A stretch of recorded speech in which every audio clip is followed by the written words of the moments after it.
corso il Consiglio dei Ministri dopo la cabina di regia e l'incontro con le regioni. Tra le misure probabili: obbligo di vaccino per gli over 50 anni che non lavorano e Super Green Pass con vaccino o guarigione da Covid per chi lavora.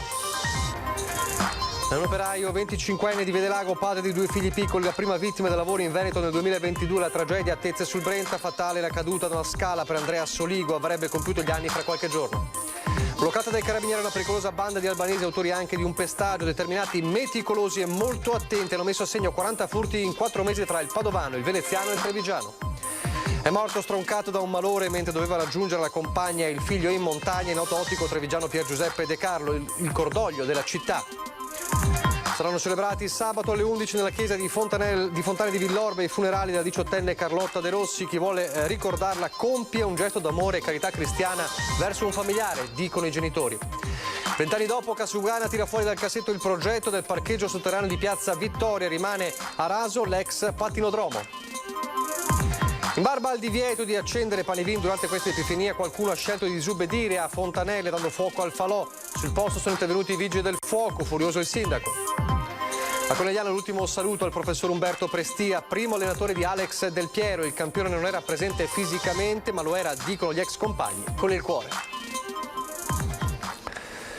Telespettatori di Antena 3, buonasera, ben ritrovati. Il telegiornale di Treviso è dunque in primo piano. Il Consiglio dei Ministri ancora in corso in questo momento a Roma. È iniziato poco dopo le 17:30, c'è da discutere sul nuovo decreto, la stretta prevista per l'emergenza Covid, e sul piatto ci sono l'obbligo vaccinale, il Super Green Pass esteso e anche ovviamente le misure per la scuola. Il Consiglio dei Ministri arriva dopo la cabina di regia e l'incontro con le regioni. Da quanto emerge, almeno dalla cabina di regia, sul tavolo ci sarebbe questa decisione, ma è tutto ovviamente da confermare, che è l'obbligo vaccinale per gli over 50 che non lavorano, mentre gli over 50 potranno andare a lavorare solo con il Super Green Pass che si ottiene, come sapete, con vaccino o guarigione da Covid. Nel nuovo decreto, poi, stando a quanto sempre è emerso dalla cabina di regia, potrebbe essere prevista la necessità di esibire il Super Green Pass anche per accedere agli uffici comunali, andare in banca dal parrucchiere o dall'estetista. Nel dossier ovviamente è in discussione anche la misura per le scuole, la DAD a scuola, e su questo c'è un confronto serrato. C'è stato un confronto serrato tra regioni e governo. I governatori chiedono di abbassare per le superiori a 3 contagi in classe la soglia che farebbe scattare la DAD. Il numero indicato dal governo sarebbe invece di 4. Tra le richieste, i presidenti delle regioni hanno ribadito la necessità che il CTS, lo dicevano ieri, si esprima sulla data di ripresa delle scuole. Tutto dunque è ancora in work in progress, come si dice, perché il Consiglio dei Ministri è ancora in atto e c'è evidentemente una forte discussione, e vi faremo sapere se queste misure paventate, queste misure anticipate, diciamo, dalla cabina di regia, quindi gli over 50, l'obbligo vaccinale per gli over 50 dal 15 di febbraio, potrebbe diventare realtà. Vi terremo dunque aggiornati. Intanto c'è invece purtroppo una tragica certezza in Veneto, ed è quella delle morti sul lavoro. Nella Marca in particolare, la prima vittima di questo 2022 è un ragazzo di appena 25 anni, ne avrebbe compiuti 26 tra pochi giorni, di Vedelago. La tragedia è venuta a Tezze sul Brenta. Avrebbe compiuto 26 anni fra qualche giorno. Andrea Soligo, il giovane operaio che oggi ha perso la vita mentre stava lavorando, era salito su una scala per effettuare degli interventi di manutenzione quando ad un tratto è caduto da un'altezza di 4 metri. Un volo che non gli ha lasciato scampo. Andrea ha riportato gravi traumi al capo e al collo. Immediato l'allarme lanciato dagli altri dipendenti della ditta. Sul posto è giunta un'ambulanza. I sanitari hanno stabilizzato l'operaio per poi tentare una corsa disperata all'ospedale di Bassano. Andrea è morto durante il trasporto. E questo 2022 si apre con l'ennesimo infortunio mortale sul lavoro, lo sgomento dei colleghi, degli amici. Andrea da tempo lavorava presso la ditta Veneto Impianti Elettrici di Riese Pio X. In questi giorni stava operando a Tezze sul Brenta presso la FEN Impianti. La tragedia questa mattina intorno alle 10:40 in via Sole 72, zona industriale artigianale della frazione Belvedere. Andrea era sposato con Giorgia ed aveva 2 figli di 2 e 4 anni. Originario di Montebelluna, aveva vissuto prima a Riese Pio X, da qualche anno abitava con la famiglia a Vedelago. La notizia ha subito fatto il giro del paese, lo sconcerto del sindaco Andretta. Una tragedia immensa che va ad aprire un nuovo anno dopo già un 2021 segnato dalle molte vittime sul lavoro. Non ci sono grandi parole, non ci sono grandi frasi, solo un grande sgomento, un enorme dispiacere per questa doppia tragedia. Da una parte un giovanissimo ragazzo, soli 25 anni, e anche un giovanissimo padre, quindi le nostre più sincere condoglianze vanno alla moglie, ai 2 bambini piccoli e a tutti coloro che amavano Andrea. Sulla tragedia il nucleo Spisa dell'US 7 ha svolto accertamenti con i carabinieri di Rosà. La procura di Vicenza aprirà un'inchiesta e nelle prossime ore verrà conferito l'incarico di svolgere l'esame autoptico sulla salma del giovane.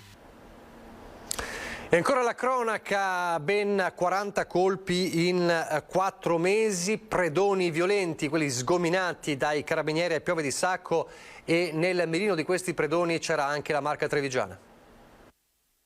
Avevano la loro base operativa in un condominio di Favaro Veneto, in un appartamento di Spinea, la banda di 5 albanesi specializzata in furti in casa, fermata dai carabinieri di Piove di Sacco. Un'indagine partita a fine settembre dopo il furto di una potente BMW in un'abitazione di Polverara. Da qui, grazie a pedinamenti, appostamenti, intercettazioni, i carabinieri sono riusciti a ricomporre un intricato puzzle e a dare un volto ai componenti della banda, attentissimi a coprire ogni loro possibile traccia. Specializzati nel furto di auto di grossa cilindrata che poi usavano per le loro quotidiane scorribande dal tardo pomeriggio all'alba tra Padova, Venezia e Treviso, ma anche in Friuli e persino in Toscana, i 5 ripulivano con cura ogni traccia, portando i mezzi in autolavaggi come questo nel Trevigiano, dove aspiravano tutto. Le autovetture che utilizzavano, soprattutto quelle rubate, le pulivano al termine della uscita dove si recavano a fare i furti, nel timore di aver lasciato involontariamente contatti digitali su cui i rilievi dell'arma potessero poi trovare riscontro con nomi o cognomi. Nessun telefono era acceso durante le scorribande per comunicare tra loro. I 5 che entravano in case vuote ma anche in piena notte con i proprietari all'interno utilizzavano ricetrasmittenti. Nelle case dei 5 sequestrati oggetti preziosi, capi di abbigliamento, occhiali, 2.500 euro in contanti, furti ma anche un violentissimo pestaggio a colpi di mazza da baseball a dicembre ai danni di un connazionale titolare di un bar di Noventa padovana per motivi ancora sconosciuti e lo speronamento a novembre di un'auto dei carabinieri a Vigonza. Armati, sequestrate anche 4 pistole e pronti a tutto, i 5 che in 4 mesi avevano messo a segno una quarantina di colpi sono accusati di associazione a delinquere, furti e lesioni gravissime. Perché i soggetti erano estremamente pericolosi da un lato e avevamo avuto degli indizi che potessero fuggire dall'Italia, motivo per il quale abbiamo proceduto con i fermi.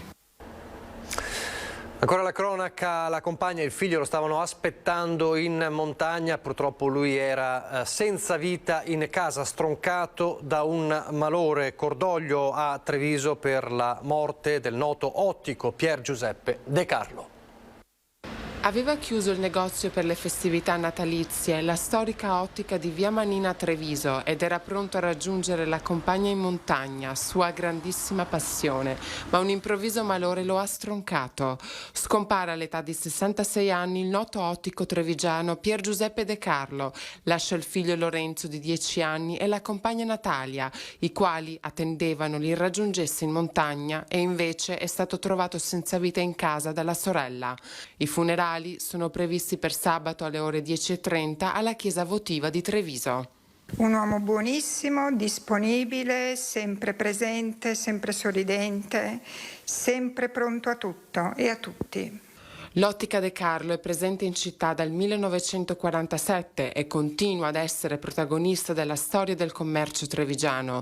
Anche il presidente della regione del Veneto, Luca Zaia, piange la scomparsa di Pier Giuseppe De Carlo e lo ricorda come un bravo commerciante, un volto amico per tanti trevigiani che hanno avuto l'occasione di essere suoi clienti o anche solo di scrutare le storiche vetrine di Via Manin.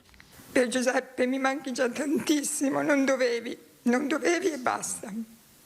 Comunque ti ringrazio per tutto quello che mi hai insegnato, per tutto quello che mi hai dato e per come eri tu, che non lo dimenticherò mai.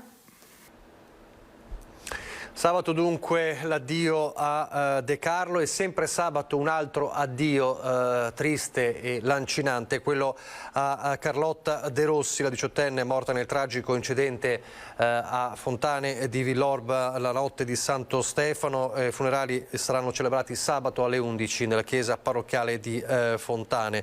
Prevista una grande partecipazione della comunità di Villorba, ancora sconvolta evidentemente per l'accaduto. Chi vuole ricordare Carlotta compie un gesto di amore e carità cristiana verso un familiare, un parente, un amico, una persona in difficoltà nel nome di mia figlia, che era così conciliante con tutti, chiedono i genitori. Intanto c'è ovviamente ancora l'inchiesta della procura che vede il ventenne alla guida quella sera dell'auto con i 4 amici, indagato per omicidio stradale, una inchiesta che non si è esaurita con l'autopsia eseguita ieri.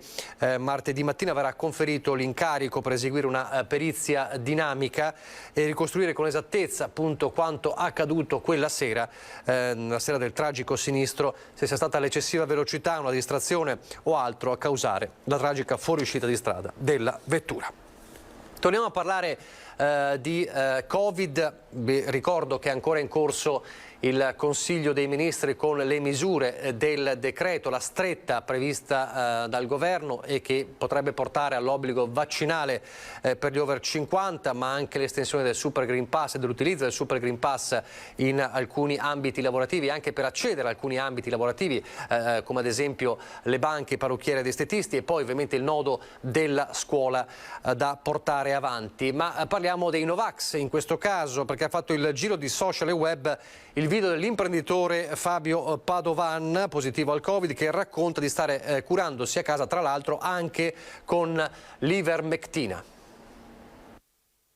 Per contemplare una cosa bisogna averne l'esperienza, e quindi pensavo che sarebbe stato anche per me importante fare questa esperienza prima o dopo. Naturalmente non l'ho cercato.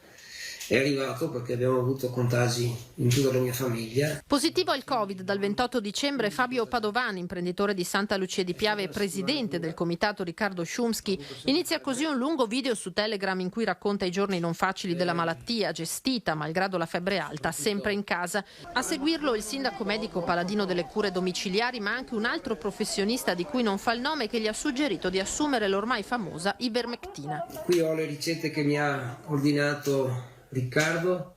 Un altro grande medico mi aveva detto di fare scorto un mese fa di ivermectina, cosa che io ho preso fin dal primo giorno. La fede mi ha aiutato molto, a me e a tutta la mia famiglia in questa circostanza, e ringrazio Dio per questo. Covid-19 però è una malattia che può essere guarita a casa, qua nella mia casa, senza andare a intasare ospedali. L'ivermectina è a livello internazionale stata valutata, ed è giusto che sia stata valutata, così come tanti altri approcci, come per esempio il plasma e altri farmaci, che però dopo una fase emergenziale in cui era giustificabile trovare degli elementi terapeutici, oggi dobbiamo invece seguire le linee guida, perché questi farmaci, l'ivermectina in particolare, ha pesanti effetti collaterali e non dà benefici dimostrati dagli studi clinici. Le cure domiciliari sono fondamentali, sottolinea il virologo Pregliasco, ma non sempre sufficienti. È fuorviante e per di più pericoloso rendere pubblico un video in cui si dà per certo che ognuno possa superare il virus assumendo dei farmaci a casa. L'infezione, dice Pregliasco, è una roulette russa. Ma proprio per questa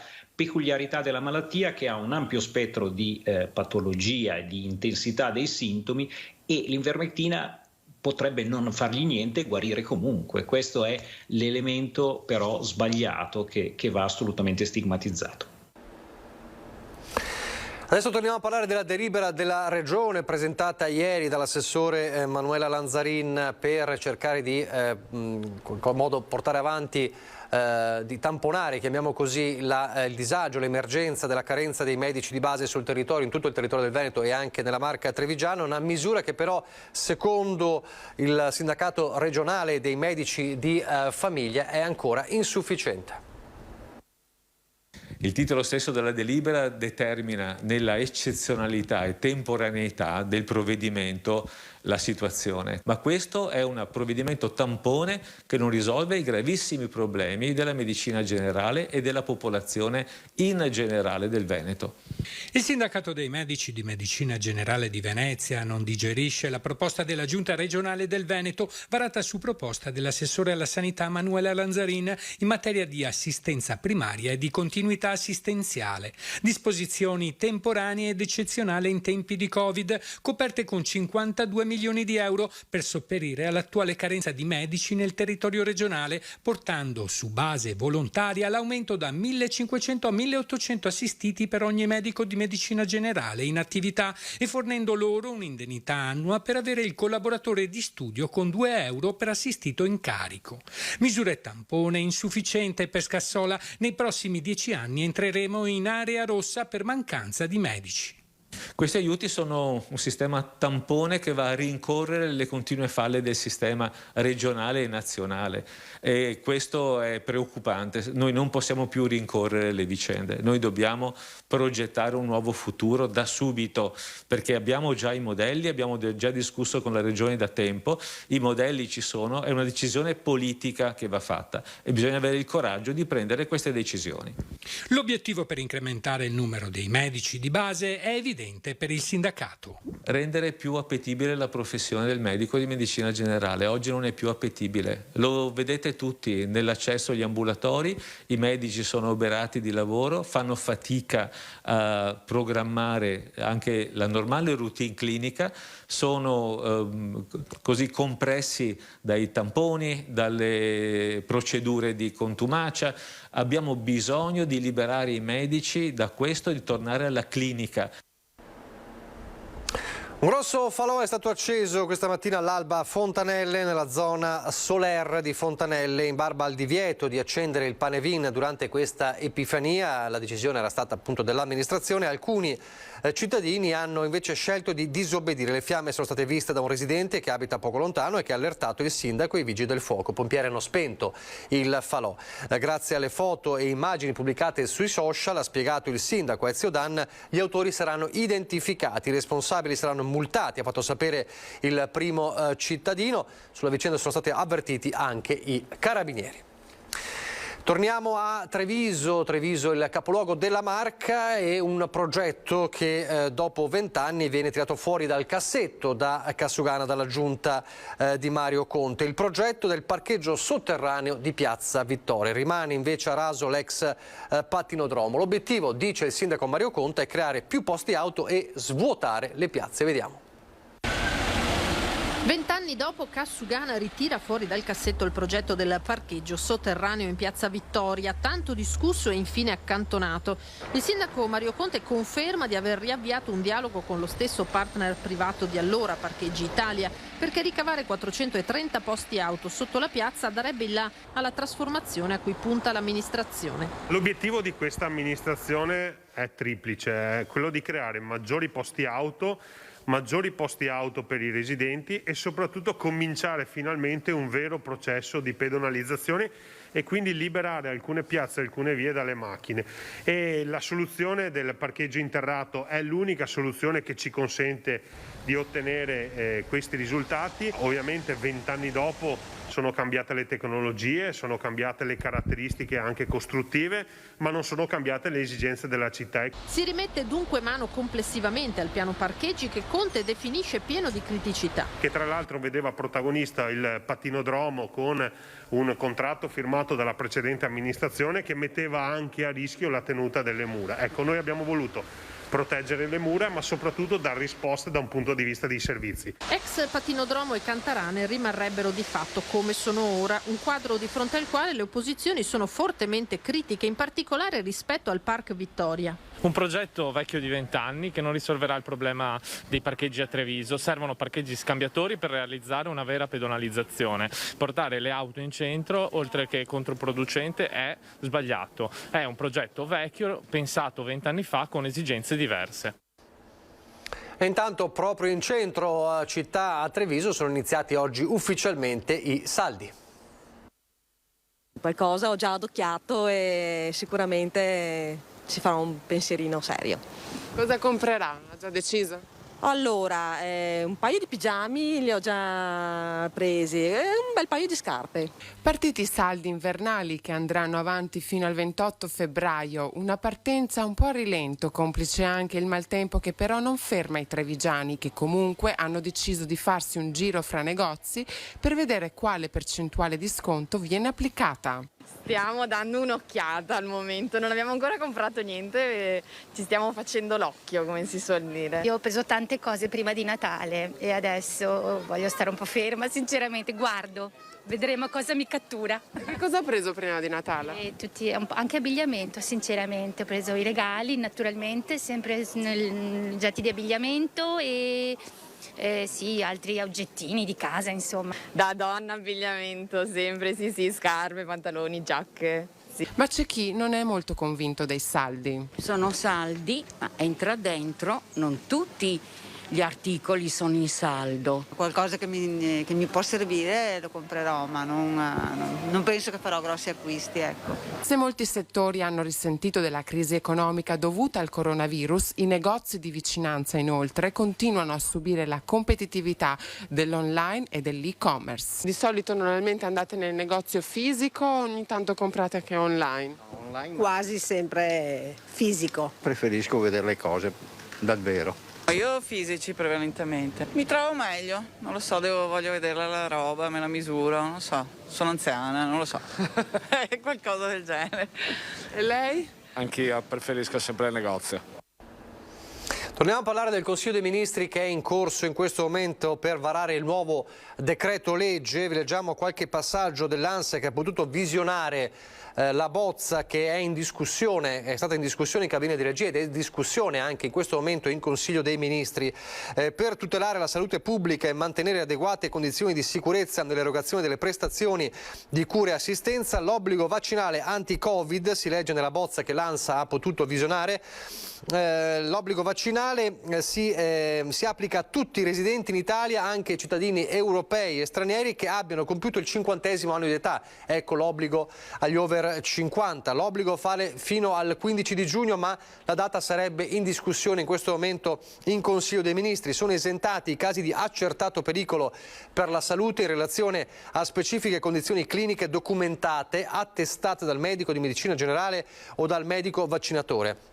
A partire dal 15 di febbraio i lavoratori pubblici e privati, compresi i lavoratori in ambito giudiziario e i magistrati che hanno compiuto 50 anni per andare al lavoro, dovranno esibire il Super Green Pass che si ottiene con il vaccino o con la guarigione da Covid, prevede sempre la bozza, quindi obbligo vaccinale per gli over 50 e il Super Green Pass per chi ha compiuto 50 anni per andare anche al lavoro. Tutte le imprese potranno sostituire i lavoratori sospesi perché sprovvisti di certificazione Covid. Poi il tema della scuola, alle scuole elementari con un solo contagio la classe resta in presenza con testing di verifica, ma con 2 va tutta in DAD, sempre secondo quanto prevede la bozza del decreto.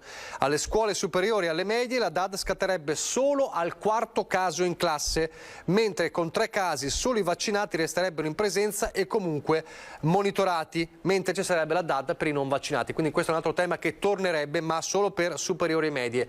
Vi ripeto, è una situazione non ancora ovviamente decisa, ma è la bozza di quello di cui si sta discutendo in questo momento in Consiglio dei Ministri. Questo sono alcuni passaggi del lancio di agenzia ANSA che ha visionato parte della bozza in discussione in questo momento. Adesso andiamo a Conegliano dove nel pomeriggio c'è stato l'ultimo saluto al professor Umberto Prestia, il primo storico allenatore di Alex Del Piero. Umberto ha insegnato ai suoi ragazzi ad essere qualcuno nella vita, prima che calciatori, essere uomini. Padre Giuseppe Menzato inizia così l'affettuoso ricordo di Umberto Prestia, professore di educazione fisica all'Ipsia di Conegliano, primo allenatore di Alessandro Del Piero, morto a 85 anni. Nella chiesa di San Martino e Rosa l'ultimo saluto che riunisce intorno ai familiari i tanti ragazzi che l'insegnante e l'allenatore ha seguito e contribuito a crescere, anche quelli del 74, classe del campione di San Vendemiano, che la mamma voleva in porta, racconta Padre Giuseppe. Perché meno pericoli, insomma, no? E invece Umberto, no? Lo mandava in prima linea e gli insegnava, lo obbligava a mettere in atto soprattutto il sinistro. e perché facesse questo gli legava il destro. Del Piero non è presente fisicamente, ma con il cuore sì, raccontano gli ex compagni. Un legame indissolubile che oggi ci porta a essere tutti presenti. Anche chi è lontano è presente con il cuore. Non manca nessuno, prof. Quella squadra aveva un leader che a breve il mondo avrebbe scoperto come talento cristallino del calcio mondiale, Alessandro Del Piero. Quante vittorie, quante gioie. Ale è stata la sua più grande soddisfazione. Lei però ci ha fatto sentire tutti importanti, da Ale al bambino seduto in panchina con la maglia numero 16.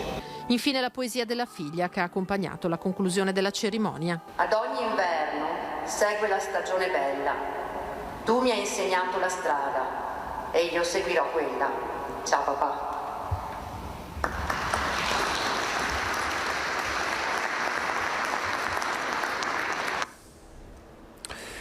Adesso le notizie dal Bellunese.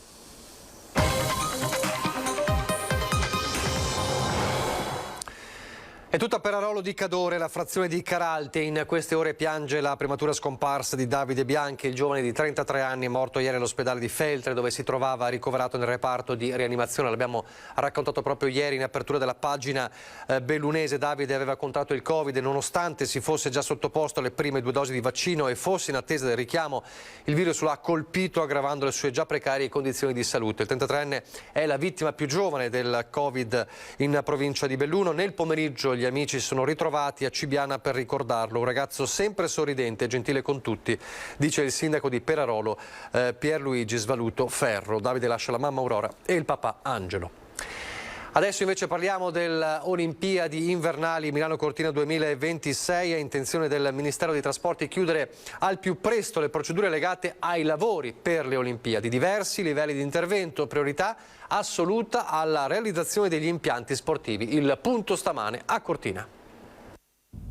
Punto della situazione sullo stato delle opere e sopralluogo tecnico nelle aree interessate dagli interventi in vista delle Olimpiadi invernali 2026 sportivi e viari. A Cortina stamattina il viceministro Alessandro Morelli ha incontrato l'amministratore delegato della società infrastrutture Luigi Valerio Sant'Andrea e il primo cittadino Gianpietro Ghedina. Ci sono diversi livelli, se così vogliamo chiamarle, di opere direttamente collegate con il discorso olimpico, vedi pista di bob, interventi minimali in questo caso sullo stadio del ghiaccio o sulla Medal Plaza che riguarderà il trampolino, il vecchio trampolino delle Olimpiadi del 56 e opere interventi che riguardano la viabilità. Si tratta della viabilità di scorrimento che prevede in primis la realizzazione del tunnel di attraversamento di Cortina, costo 280 milioni di euro, che difficilmente potrà essere pronto per il 2026.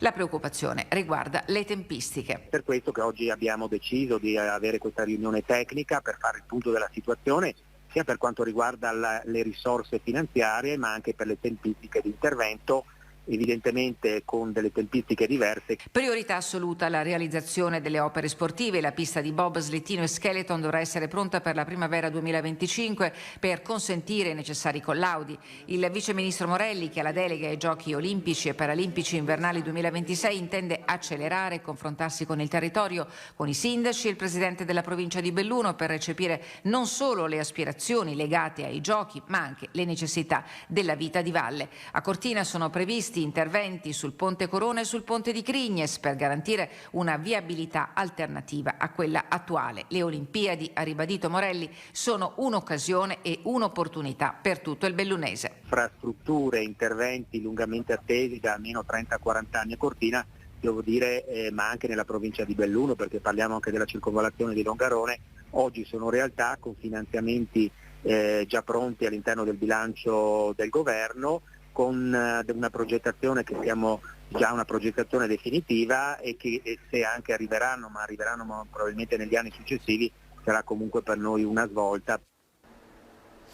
E intanto a Cortina è andata in scena una sfida mai vista, snowbike contro sci. Artefici della spettacolare gara Cristian Ghedina e Alvaro Dalfarra.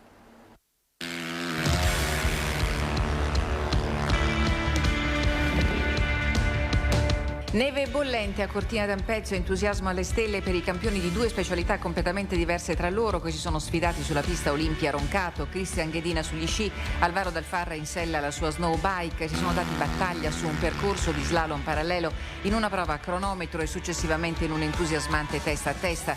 Prima della competizione i due campioni hanno studiato con attenzione il tracciato disegnato dallo staff di Coppa del Mondo di snowboard. Per i due campioni bellunesi si è trattato di una sfida serrata, adrenalinica, combattuta. Grande il successo di pubblico assiepato dietro le transenne in un'area messa in sicurezza e sorvegliata. Un antipasto dell'appuntamento internazionale con il polo in calendario il prossimo weekend e a seguire l'International Motor Day di metà gennaio che anticiperà la gara di Coppa del Mondo di sci femminile il 22 e 23 gennaio e il 29 il recupero della tappa del mondiale di snowboard specialità cross.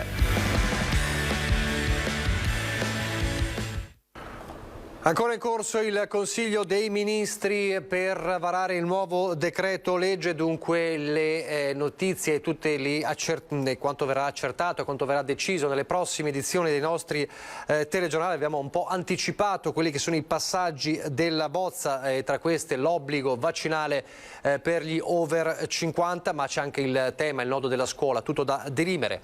In ogni caso adesso è il momento dei presepi. 351 175 5340, come sempre il numero per mandare i vostri video. La raccomandazione è sempre la stessa, almeno 20 secondi di video e video orizzontali per poter meglio mostrarveli ogni sera. Continuate a mandarli, manderemo in onda anche dopo l'Epifania.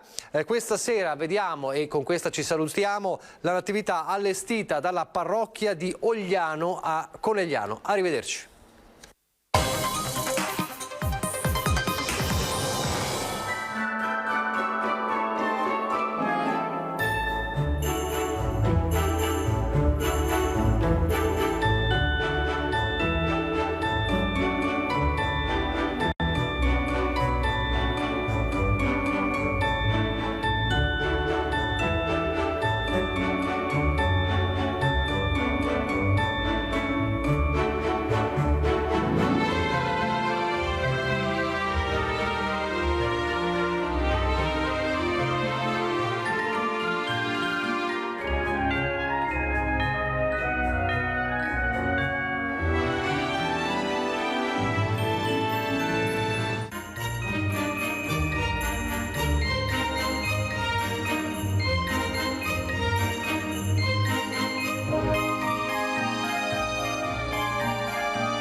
Aglio bianco Polesano DOP, oro bianco del Polesine, prezioso alleato della salute con uniche e molteplici proprietà. Scegli aglio bianco Polesano DOP. Benvenuti al Meteo. Epifania, migliora il tempo sul nostro territorio. Dopo il passaggio instabile torna l'alta pressione e dunque anche il sereno. Vediamo il dettaglio di giovedì 6 gennaio. Sul Veneto la giornata che di fatto chiude le festività natalizie si caratterizzerà per il bel tempo. Non si verificheranno precipitazioni, qualche addensamento ancora al mattino, a seguire tanto sole, al massimo con qualche velatura. Temperature in lieve calo, minime tra -1 e 3 gradi, massime comprese invece tra i 3 e i 9 gradi all'incirca. Ci spostiamo ora sul Friuli Venezia Giulia, anche qui avremo un ampio soleggiamento, qualche nube ma senza ulteriori conseguenze e sarà in prevalenza sereno. Temperature minime tra 1 e 3 gradi, massime sugli 8-9 gradi all'incirca. Infine diamo uno sguardo alla situazione del Trentino Alto Adige, dove avremo poche novità. Lo vedete, sarà una splendida giornata all'insegna del sole ovunque. Temperature minime intorno ai -2 gradi, massime sui 4-5 all'incirca. Dal Meteo di Antena 3 è tutto, grazie per l'attenzione e arrivederci al prossimo aggiornamento.